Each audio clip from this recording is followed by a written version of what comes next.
Bonjour et bienvenue à cette 4e journée de la neuvaine à Saint-Joseph. Et pour débuter, nous allons voir et entendre la parole du 2e songe de Joseph.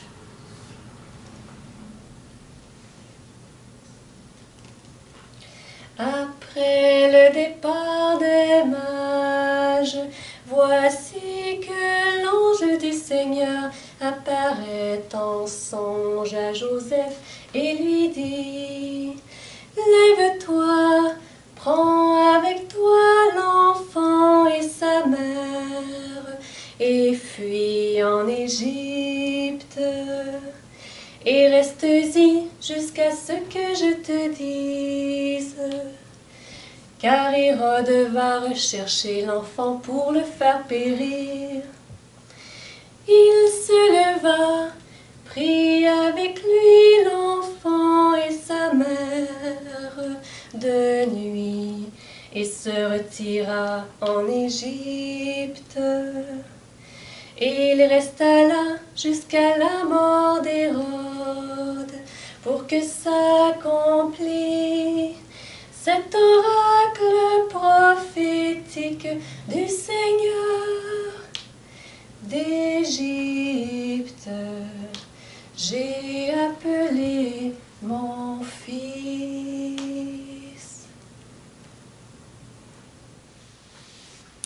Bonjour.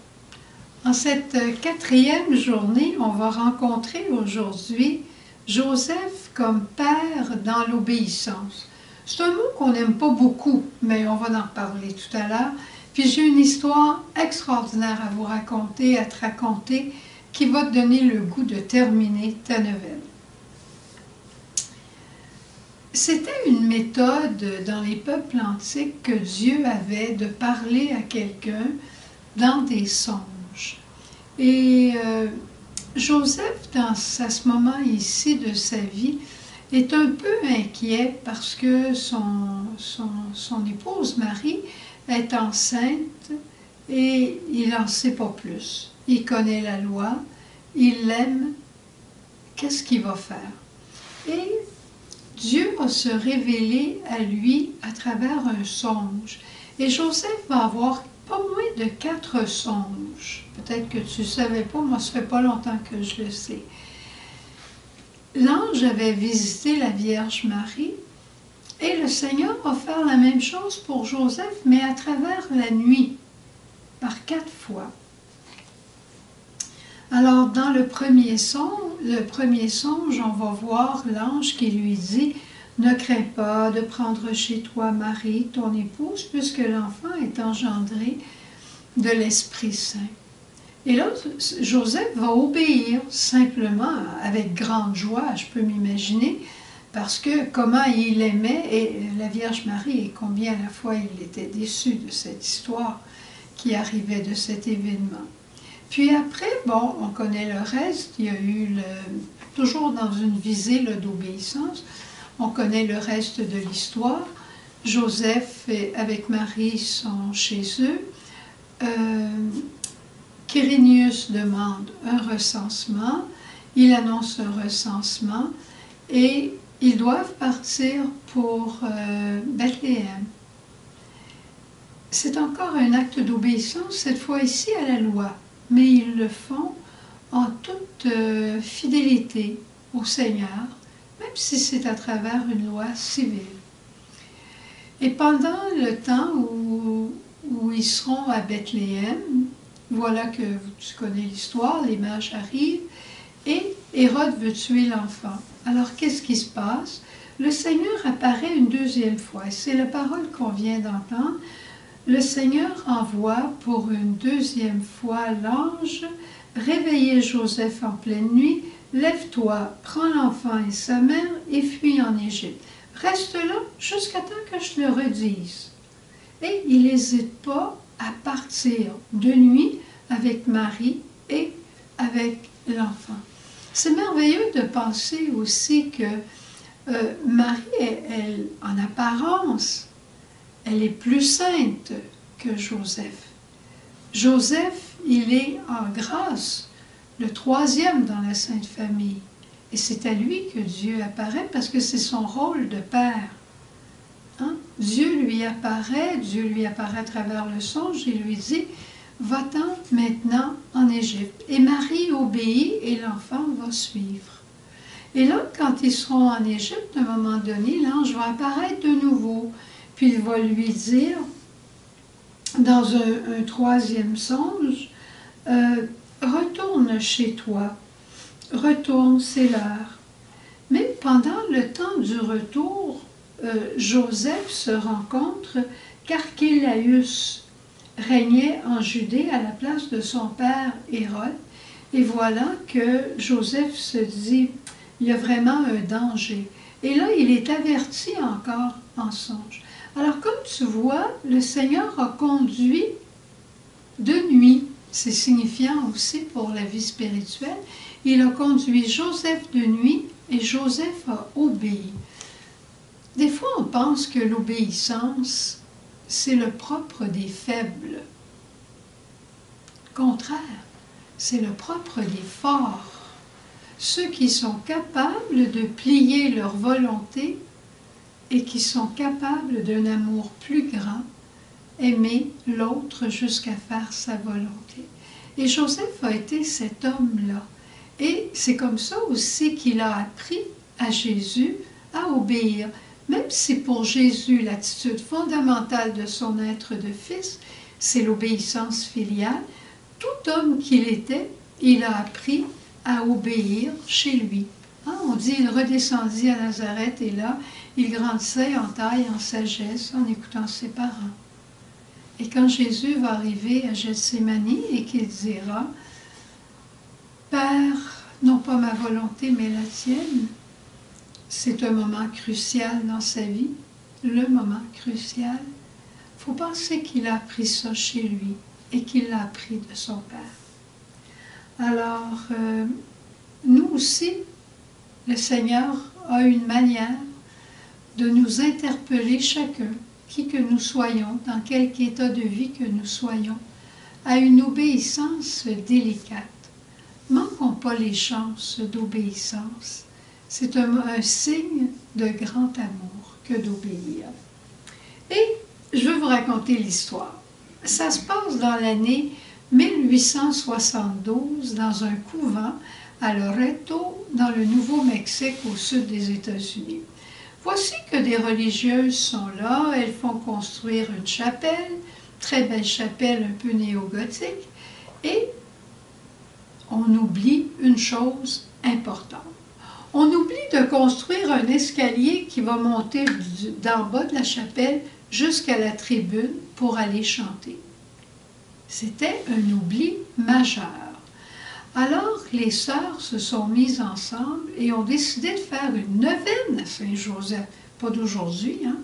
Elles ont fait une neuvaine à Saint-Joseph. Et voilà que le 9e jour, ah non, on est juste au 4e, voilà que le 9e jour de la neuvaine, arrive quelqu'un à la porte, quelqu'un de pas très bien habillé, quelqu'un qui ne connaissait pas, qui arrive et qui dit « Je viens pour vous construire votre escalier, mais j'ai besoin de beaucoup d'intimité, alors s'il vous plaît, permettez-moi d'être dans la chapelle pendant 3 mois et d'être là seul pendant le temps de mon travail. » Il a travaillé, il a construit la chapelle. Il n'avait que 2 ou 3 petits outils, un marteau, un équerre ou quelque chose. En tout cas, c'était très rudimentaire ce qu'il avait comme outil. Il a fait son travail et après 3 mois, il est disparu. Les sœurs sont arrivées, elles ont vu l'escalier. C'est un escalier en colimaçon. Il était parti, il ne s'est pas fait payer.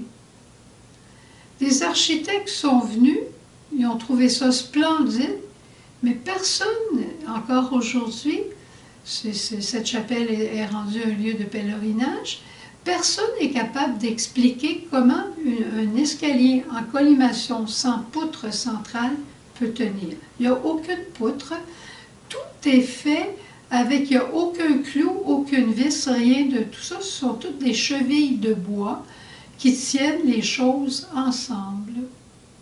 Il y a 33 marches et le bois qui a été utilisé. Les sœurs sont allées à une cour de bois pour aller payer sans doute les matériaux. Le propriétaire a dit personne n'est venu acheter de bois ici. Le bois est un bois que personne ne connaît, qui ne venait pas du tout de la région. À nous de tirer les conclusions, mais tout le monde a tiré la conclusion que Saint Joseph était passé. Alors c'est merveilleux, hein? Je vais te raconter 2 autres petites histoires. C'est inexplicable, c'est encore inexplicable, mais on est toujours devant ce même escalier. Et ce qui est merveilleux encore aujourd'hui, après plus de 100, presque 150 ans aujourd'hui, cet escalier-là n'est pas usé. Hein? Quand on monte des marches pendant 150 ans dans un escalier de bois, ça finit par s'user dans le centre? Absolument pas. Chez nous, il est arrivé 2 petits événements assez particuliers. On n'a pas un escalier en colimaçon. Mais ce matin, Lise est sortie pour aller rentrer les poubelles qu'on avait laissées au chemin. Hier soir, on sort et les poubelles sont bien placées dans notre cour. Personne ne les a mises là. Peut-être certainement que quelqu'un est passé pour nous rendre service, mais c'est jamais arrivé encore. Et ce temps-ci, on donnait des graines aux oiseaux dehors, on avait beaucoup de bruants des neiges, toutes sortes de petits oiseaux, puis on leur donnait des graines. Il y a 2 jours, il y avait plein de graines qui étaient étendues sur notre terrain, puis tout ça. C'était les nôtres. On a dit, tu les as mises? Tu les as mises? Personne ne les a mises. Ne vous inquiétez pas pour votre vie, c'est ce que j'ai pensé. Alors voilà, poursuivons notre neuvaine, poursuivons avec confiance, poursuivons que si le Seigneur nous demande de prier davantage, de prier même pour des situations qui nous semblent impossibles humainement, pensons qu'il est capable de beaucoup plus que nous. Répondons avec amour à tout acte d'obéissance qu'il nous demandera et sachons qu'il saura nous répondre de façon qui nous surprendra aussi. Bonne journée. Aimable Saint, vous qu'à la Vierge Mère, le Roi du ciel a donné pour époux, vous que Jésus honore comme Père, ô Saint Joseph, ô Saint Joseph, ô Saint Joseph, priez, priez pour nous. Toi, Saint Joseph, qui est si beau, qui est si bon, montre-nous le visage de Dieu Père. Révèle à chacun et à chacune aujourd'hui le visage aimant de notre Dieu Père Providence. Puis on te le demande et on te remercie d'avance aussi d'exaucer toutes les autres intentions que nous portons dans notre cœur et que nous te présentons. Souvenez-vous, ô très chaste époux de Marie, mon aimable protecteur, Saint Joseph, que l'on n'a jamais entendu dire que quelqu'un ait sollicité votre protection et imploré votre secours sans avoir été consolé. Je viens avec confiance me présenter devant vous et me recommander à vous avec ferveur. Ne rejetez pas mes prières, Père virginal du Rédempteur, mais écoutez-les avec bonté et daignez les exaucer. Amen. Ô Saint Joseph, ô Saint Joseph, ô Saint Joseph, priez